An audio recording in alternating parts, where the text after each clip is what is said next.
अस्सलाम वालेकुम everyone. Khan medicos channel में आप सब लोगों को खुशामदीद। आज के इस वीडियो में हम डिस्कस करेंगे जनरल पैथोलॉजी का एक टॉपिक नेक्रोसिस के बारे में। इससे प्रीवियस वीडियो में हमने डिस्कस किया था mechanism and causes of cell injury. तो चलो स्टार्ट करते हैं अपनी वीडियो।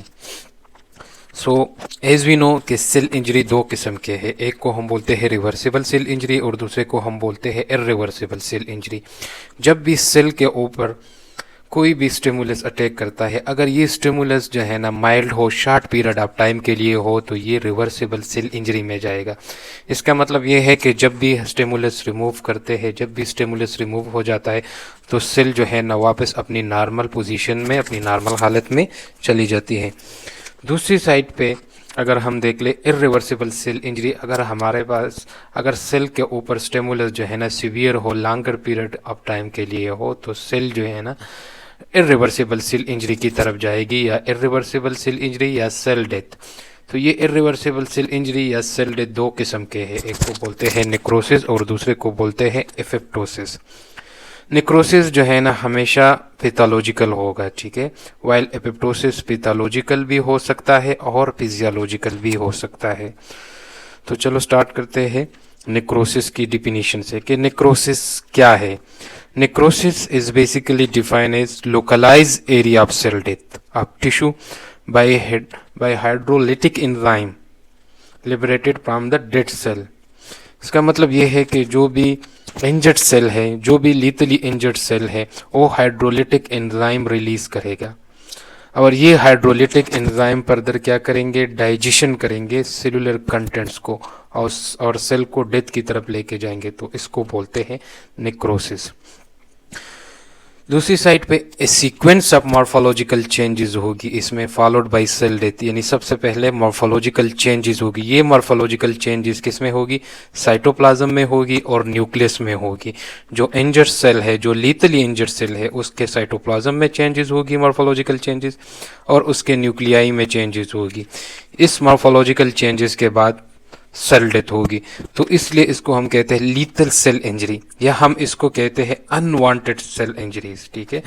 तो नेक्रोसिस बेसिकली मॉर्फोलॉजिकल चेंजेस है प्लस सेल डेथ है, ठीक है। तो ये था नेक्रोसिस का डिफिनीशन। अब आते हैं इसकी काजेस की तरफ। तो डिफरेंट काजेस हो सकते हैं, वाइड रेंज ऑफ काजेस हो सकते हैं।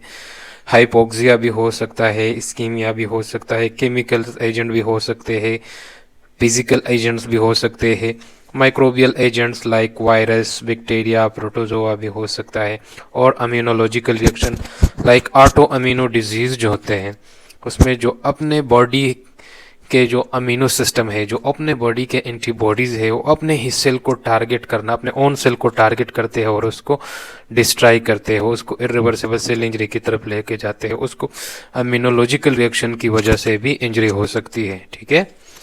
तो अब आते हैं हम इसकी मैकेनिज्म की तरफ कि किस तरह ये सेल नेक्रोसिस होती है, ठीक है। तो आ जाते हैं मैकेनिज्म की तरफ। सबसे पहले जो नॉर्मल सेल होता है, ठीक है, इसके ऊपर कोई भी lethal stimulus, लीथली injured stimulus apply होता है तो क्या होता है, सबसे पहले क्या होता है, डीनेचर ऑफ प्रोटीन होती है। नंबर फर्स्ट में क्या होता है, डीनेचरेशन ऑफ प्रोटीन होती है। As we know, our cell is made up two types of protein. One is called structural protein and the second one is called non-structural protein. Structural protein वो होते हैं जो सेल का cytoskeleton बनाते हैं, जो सेल का आर्किटेक्चर बनाते हैं, और जो नॉन स्ट्रक्चरल प्रोटीन होते हैं, या उसको फंक्शनल प्रोटीन भी कहते हैं, जो कि एंजाइम है, हार्मोन है, जो कि सेल के डिफरेंट मैकेनिज्म को कंट्रोल करते हैं। तो सबसे पहले क्या होगा, डीनेचरेशन ऑफ प्रोटीन्स होगी। दूसरी साइड पे क्या होगा, सेकंड नंबर क्या होगा, एंजाइमेटिक डिग्रेडेशन होगी। किस वजह से एंजाइमेटिक डिग्रेडेशन होगी, यानी हाइड्रोलिटिक एंजाइम जाके जितने भी सेल ऑर्गेनेली है, जितने भी सेल कंटेंट्स है, उसको क्या करेंगे, ब्रेक डाउन करेंगे, ठीक है। जो अपने ही सेल के लाइसोसोम है, ठीक है, ड्यू टू लीथल इंजरी की वजह से वो क्या कर जाएंगे, वो ब्रश कर जाएंगे और ये रिलीज कर लेंगे, क्या रिलीज कर लेंगे, हाइड्रोलिटिक एंजाइम रिलीज कर लेंगे। और ये हाइड्रोलिटिक एंजाइम जाके सेल के कंटेंट्स को, सेल की ऑर्गेनेलिस को ब्रेक डाउन करना शुरू कर देते हैं। तो इसको हम बोलेंगे ऑटोलाइसिस, इसको हम बोलेंगे, ठीक है। And they will lead to leakage of cell contents outside.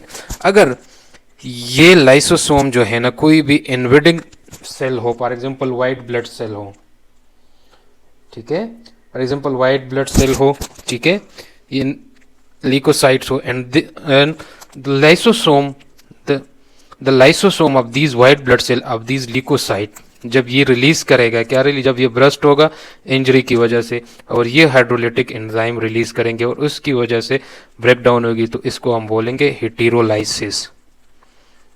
तो दो टर्मिनोलॉजी हमने यूज की, ऑटोलाइसिस और हेटेरोलाइसिस। ऑटोलाइसिस में क्या हुआ, जो सेल के अपने ही लाइसोसोम है वो हाइड्रोलिटिक एंजाइम रिलीज करते हैं और उसकी वजह से सेल कंटेंट की ब्रेकडाउन होती है, इसको ऑटोलाइसिस बोलते हैं। दूसरी साइड पे जो व्हाइट ब्लड सेल है, ठीक है, और ये इसका लाइसोसोम जो है ना हाइड्रोलिटिक एंजाइम रिलीज करता है और फिर सेल कंटेंट्स की ब्रेक डाउन करता है, तो इसको हेटेरोलाइसिस कहते हैं। तो ऑटोलाइसिस और हेटेरोलाइसिस के थ्रू जो है जो भी ऑर्गेनेलीज है, जो भी सेल कंटेंट है, उसकी ब्रेक डाउन हो जाती है और दूसरी साइड पे क्या हो जाती है, डीनेचरेशन ऑफ प्रोटीन हो जाती है, स्ट्रक्चरल प्रोटीन और फंक्शनल प्रोटीन दोनों की। तो इसके बाद सेकंड पे क्या होगा, leakage of the cellular content, जितने भी कंटेंट्स होते हैं, ठीक है, माइटोकॉन्ड्रिया, जितने भी ऑर्गेनेलीज होते हैं, गोल्गी बॉडीज, ये सारे क्या हो जाएंगे, लीक, उसके कंटेंट जो है ना लीक आउट कर जाएंगे एंड सेल जो है ना प्रॉपरली डिजोल्व लिक्विड फॉर्म में चला जाएगा, डिजोल्यूशन ऑफ सेल हो जाएगी and they will lead to inflammation. After that क्या होगा, पेगोसाइटोसिस का अमल शुरू हो जाएगा, पेगोसोम आ जाएंगे और पेगोसोम इसको पेगोसाइटोसिस अमल के थ्रू क्या कर लेंगे, एनगल्प कर लेंगे। तो ये था मैकेनिज्म, ठीक है। अब नेक्रोसिस, मैकेनिज्म ऑफ नेक्रोसिस में क्या होता है कि कोई भी इंजूरियस स्टिमुलस हो गया, कोई भी लीथल इंजरी हो गया, जब नॉर्मल सेल के ऊपर अप्लाई करेंगे तो सबसे पहले डीनेचरेशन ऑफ प्रोटीन होगी। कौन से प्रोटीन, स्ट्रक्चरल प्रोटीन और as well as functional protein. दूसरी साइड पे क्या होगा, एंजाइमेटिक डिग्रेडेशन ऑफ सेल होगी, यानी जो हाइड्रोलिटिक एंजाइम है which is release by lysosome due to lethal injury की वजह से वो क्या करेंगे, ब्रेक डाउन करेंगे सेल कंटेंट्स के, ठीक है। अगर ये लाइसोसोम अपने ही सेल के हो तो इसको ऑटोलाइसिस कहते हैं। अगर ये लाइसोसोम जो है ना व्हाइट ब्लड सेल के हो और वो हाइड्रोलिटिक एंजाइम रिलीज करे, ब्रश कर जाए, तो उसको बोलेंगे हेटेरोलाइसिस। इसके बाद थर्ड में क्या होगा, डिसोल्यूशन ऑफ सेल होगा और लास्ट में इन्फ्लेमेशन होगी।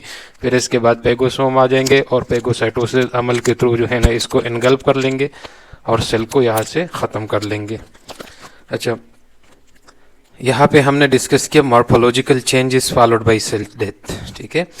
तो ये मॉर्फोलॉजिकल चेंजेस जो है ना किस में होती है, साइटोप्लाज्म में होती है और न्यूक्लियाई में होती है। तो ये मॉर्फोलॉजिकल चेंजेस सडन भी हो सकती है, ठीक है, और ये जो है ना 8 से लेके 12 घंटे भी ले सकते हैं। ये डिपेंड कर रहा है कि सेल का कौन सा टाइप है, ठीक है। एंड दिस मॉर्फोलॉजिकल चेंजेस को हम देखेंगे थ्रू इलेक्ट्रॉन माइक्रोस्कोप। तो आज हम डिस्कस करते हैं कि क्या क्या मॉर्फोलॉजिकल चेंजेस होगी नेक्रोसिस में। तो दूसरे नंबर पे है मॉर्फोलॉजिकल चेंजेस, ओके। तो एज ऑलरेडी डिस्कस यू कि मॉर्फोलॉजिकल चेंजेस एक तो साइटोप्लाज्म में होगी और एक न्यूक्लियाई में होगी। कौन से, जो लीथली इंजर्ड सेल है उसकी मॉर्फोलॉजिकल चेंजेस देखते हैं, ठीक है। अच्छा, तो सबसे पहले साइटोप्लाज्मिक चेंजेस की तरफ आ जाते हैं। तो साइटोप्लाज्मिक चेंजेस में जो नेक्रोटिक सेल होता है, जो लीथली इंजर्ड सेल होता है, इसमें इंक्रीज इजिनोफिल, और इस कंडीशन को कहते हैं इंक्रीज इजिनोफिलिया, ठीक है, नंबर फर्स्ट। दूसरी साइड पे जो इजिनोफिल है they should be bind to this denatured cytoplasmic protein, जो डीनेचर्ड साइटोप्लाज्मिक प्रोटीन थे उसके साथ ये बाइंड हो जाएंगे। थर्ड नंबर पॉइंट पे क्या हो जाएगा, सेल के अंदर बेसोफिल लेवल कम हो जाएगा, डिक्रीज बेसोफिलिया इसको कहते हैं। एज वी नो के बेसोफिल जो है ना they are important for the synthesis of ribonucleic acid RNA in the cytoplasm में। तो अब क्या होगा, आरएनए जो है ना प्रॉपरली नहीं बनेगा, ठीक है। सेल जो है ना हमारे पास क्या होगा, मोस्टली सेल जो है ना हमारे पास ग्लॉसी, क्या होगा, ग्लॉसी अपीयरेंस इसकी होगी, ठीक है, होमोजीनियस अपीयरेंस उसकी होगी, और ये मोस्टली किस वजह से होगी, due to loss of glycogen content. जो ग्लाइकोजन कंटेंट से वो लॉस कर जाएंगे और हमारे पास सेल जो है ना ग्लासी होमोजीनियस अपीयरेंस होगी।